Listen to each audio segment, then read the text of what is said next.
Interest rates are down big time today. So much so that a key part of the yield curve has re-inverted all over again.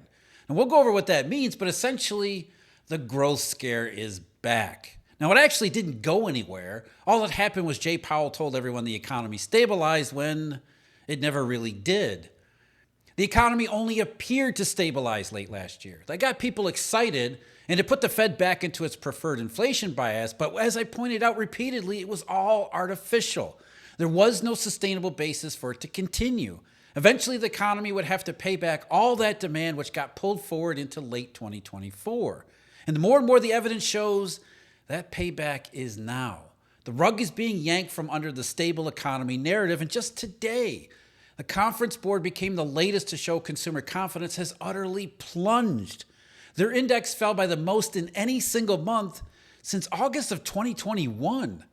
The expectations index from the Conference Board didn't just fall below the recession line, it plummeted right on past it to settle deep into recession territory. We also got a bunch more estimates on the services sector that corroborate the rug pull.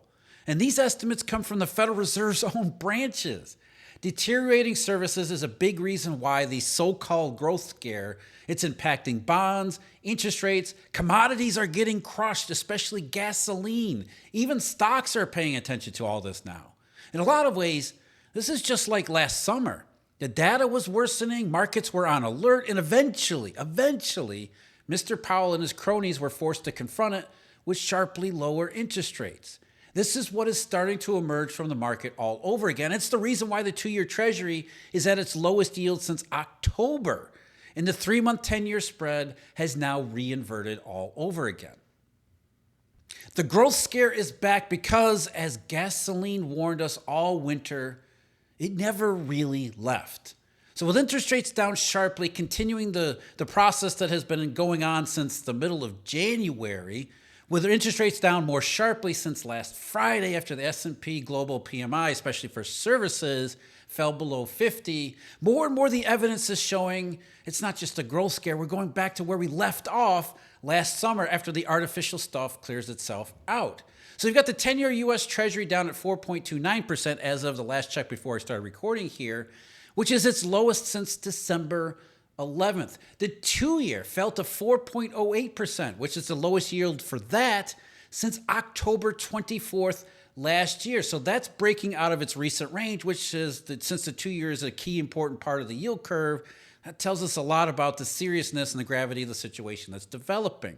The 3-month 10-year spread, so the difference between the 3-month bill rate and the 10-year benchmark Treasury yield, that one has flipped back into inversion. It's upside down again as of Friday. It started Friday with the S&P Global data and a bunch of other things. And as of this morning, it's now 14 basis points upside down with the 10-year rate back below the 3-month. That's an important indication because it gives us a sense of what's actually happening in the marketplace. Longer-term interest rates like the 10-year and to an extent the 2-year, which does reflect independent market characteristics and market perceptions, growth and inflation expectations in the long end. The 2-year, like the 10-year, those are suggesting and those are pricing deteriorating fundamentals that we keep getting more and more evidence for, which I'll go over here. At the same time, the 3-month Treasury bill rate hasn't really moved. And so the 10-year has moved back down below the 3-month Treasury bill rate because the market expects deteriorating fundamentals, but also expects, like last summer, the Federal Reserve is going to be very slow to react to them. Remember what happened last summer? Everything started to go downhill June into July, and even as late as the July meeting, the Fed was talking about, we're not going to cut rates at all. And it wasn't until really late July and into August that the Fed finally started to give in and say, okay, things are really going bad. And it wasn't until September that they finally did cut rates. So the market is seeing the same type of setup where we've got deteriorating economic circumstances more clearly showing up in the economic data that keeps coming out. But the Fed is still in its inflation bias, talking about holding rates here. We can afford to stay patient, they keep saying, and the market is taking them at their word. As the economy continues to deteriorate, it will take some doing for that to penetrate the FOMC's inflation bias bubble, just like last year.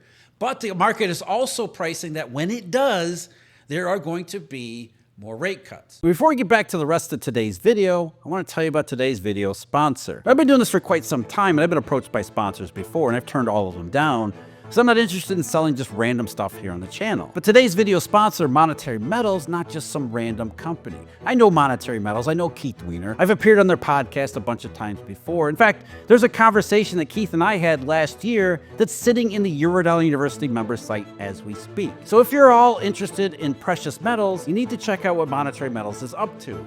They offer gold owners a way to be in control of their gold while also increasing their savings. You can earn 3% on gold that's paid in gold in their secure gold lease program. So Monetary Metals lets gold owners earn income on their ounces that are paid in more ounces of physical gold. And the interest that you earn that is paid in ounces of physical gold or silver, you get in addition to any price appreciation from those metals during any time that you hold them. So simply holding gold or silver means that you're only preserving wealth, not actually growing it. You can join the thousands of investors that are already earning monthly interest on their physical gold and silver holdings with Monetary Metals. There's a link in the description of this video for all the information you need on what Monetary Metals has to offer. We thank them very much for their sponsorship. And now back to the video.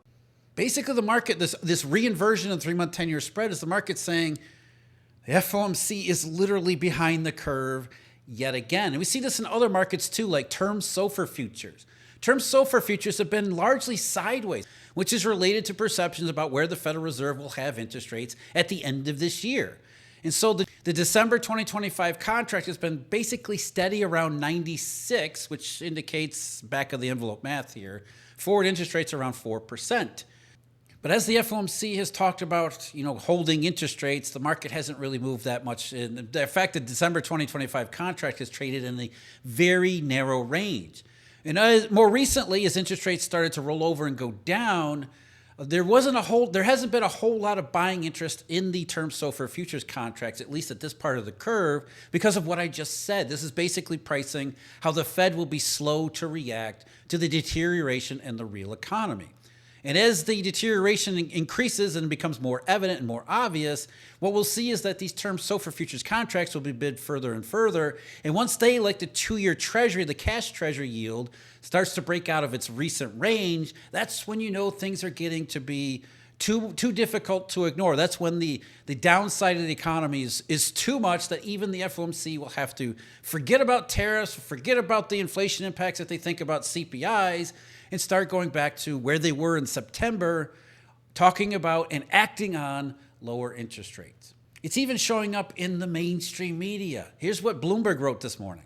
Markets are growing more confident that the U.S. economy is weakening and that interest rate reductions will resume as, they have to throw this in here, uncertainty around Trump administration's policies weigh on business expectations. While that's true, what we're saying here and what the markets are pricing, especially gasoline, is that it wasn't uncertainty about Trump's policies. It's the fact that the economy that we left off with in the summer has reemerged as all those artificial factors dissipate. An auction of 2-year notes yesterday drew strong demand after data on Friday, which was key, showed the services sector contracted for the first time in 2 years in the month of February. Quote, red flags are emerging for the U.S. economy, said Elias Haddad, who's a senior market strategist at Brown Brothers Harriman. And that's, they're not emerging, they're re-emerging. Summertime was the time for recession, then a combination of rate cuts and the election and all the artificial activity tied with pushing as much product as possible out into the economy before tariffs raised prices and costs and everything. The combination of those artificial factors and sentiment was only ever going to be, yes, I'll use the word here, transitory. There was a lot of confusion about why interest rates were rising, especially at the long end of the yield curve last year to begin with. Many people thought that was the Trump trade. They said it was a rising inflation expectation because of Trump, because of CPIs, because the economy is in the 1970s. There's people who won't let go of that narrative. But that's not why interest rates were rising to begin with. That was a misinterpretation.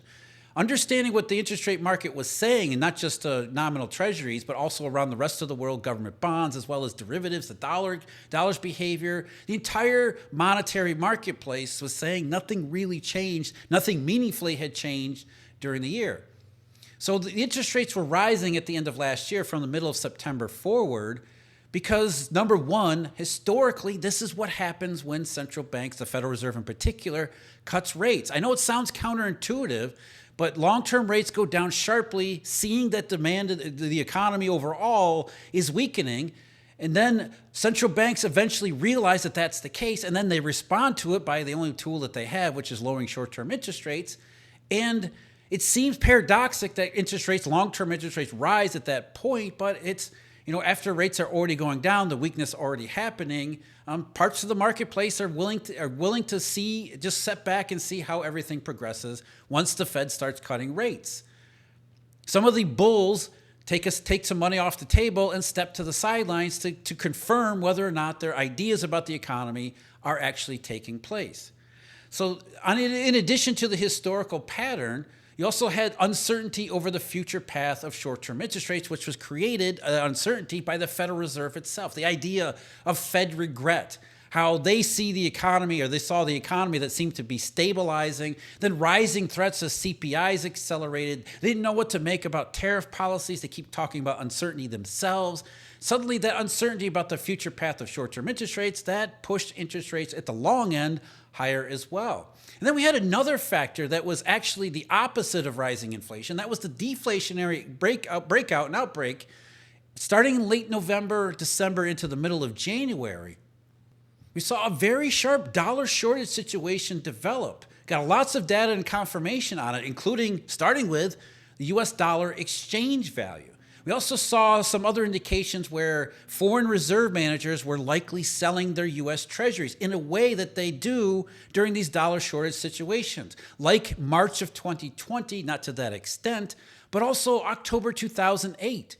When dollar shortages get to be really severe, reserve managers react to that dollar shortage by mobilizing their reserves. They sell their treasuries to use those proceeds, those funds, to fill in the gap that the market is left behind.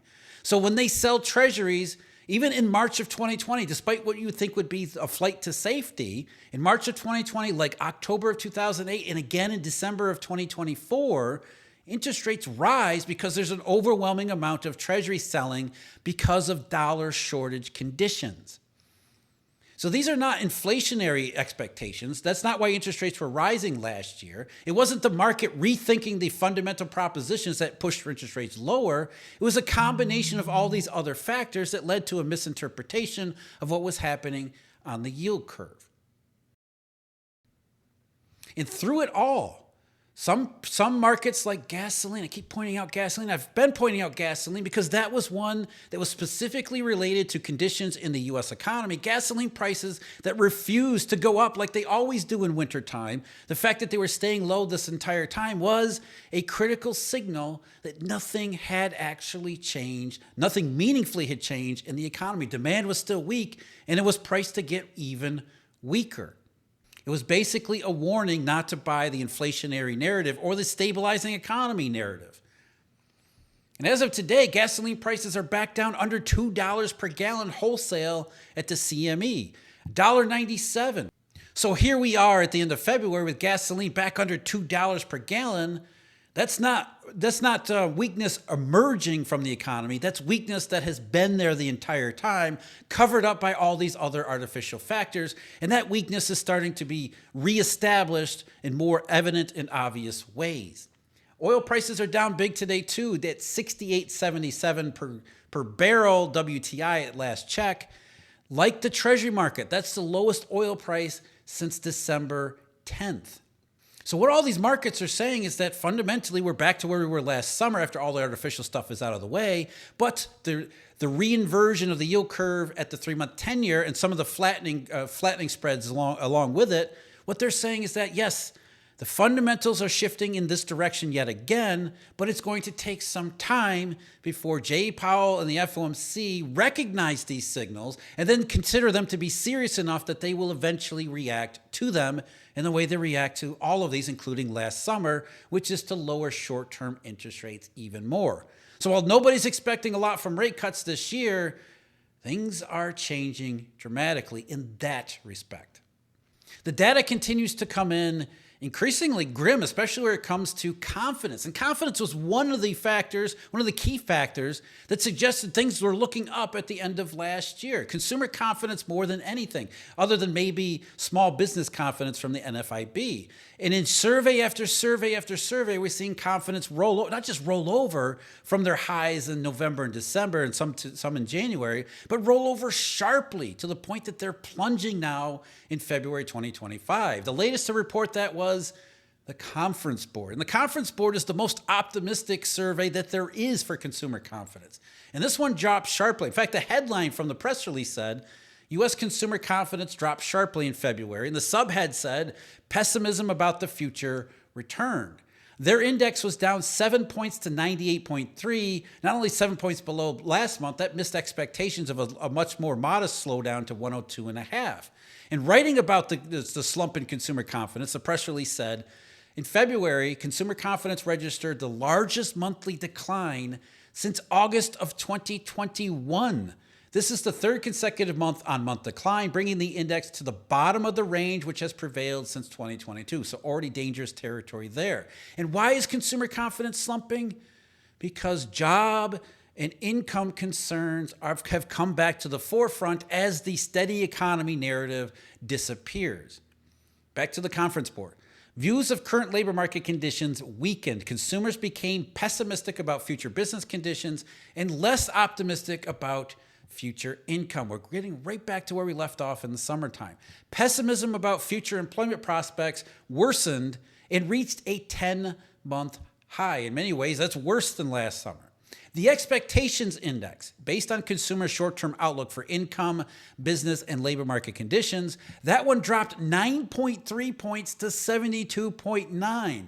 So for the first time since last summer, last June, the expectations index was below the threshold of 80 that usually signals a recession ahead. But it was the services sector data that really ignited this latest acceleration to the downside in interest rates as well as commodities, because the services component is a big one. And what it's really showing is not only is the services a big part of the economy, but more importantly, services on a downturn here suggest a dramatic loss of momentum since the end of last year. A dramatic loss of momentum. That's what really shocked everybody and restarted the growth scare all over again last Friday. S&P Global, as I said, reported its services PMI fell below 50 for the first time in a couple years.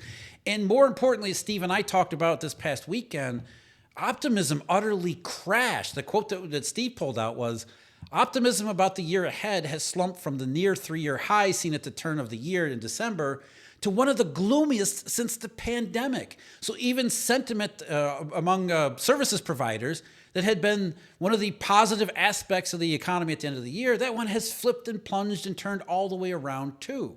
But it wasn't just S&P Global. We've got more confirmation from the services sector in the form of Federal Reserve branch PMIs for non-manufacturing as well. So once again, you can see momentum sharply lower here in 2025. Things are rolling back over, not because weakness is emerging, but because the economy that we left off with last summer, the recession time, summertime being the time for recession, is re-emerging after all the artificial stuff that went on last year. And then maybe most of all, what we're seeing in these services PMIs and other services data that's turning around rapidly and falling off, the loss of momentum was all the artificial activity that was related to getting stuff into the country before tariffs were implemented. And we don't think of services as being related to something like that, but the services industries, a lot of them are dedicated to managing and moving and selling goods. So there was a artificial, one-time, temporary, transitory increase in activity in the services economy related to that as well. So interest rates are down sharply simply because the market is pricing these fundamentals that are re-emerging more clearly and more visibly. And the reason why the yield curve is re-inverted at the 3-month, 10-year interval is because the market knows, like last summer, the Federal Reserve is going to be slow to react. But with the 2-year down and with the re-inversion, the 10-year long-term rates down, what the market is saying is that as slow as the Fed is going to be to react, it is very likely to do so. Rates are going to go down at the long end. Rates are going to go down at the short end. And in between all of that, you've got the stock market, which all of this raises the chances of those recognizable traditional recession signals showing up, which means stocks are going to end up being sold as well. All of it is basically the economy picking up where it left off last summer, and that is not a good thing. And when you add to that the risk that the AI bubble might be cracking, it gets really dicey really quickly, and that's what I talked about in the video link below. As always, thank you very much for joining me. Huge thank you, Eurodollar University members and Eurodollar University subscribers. And until next time, take care.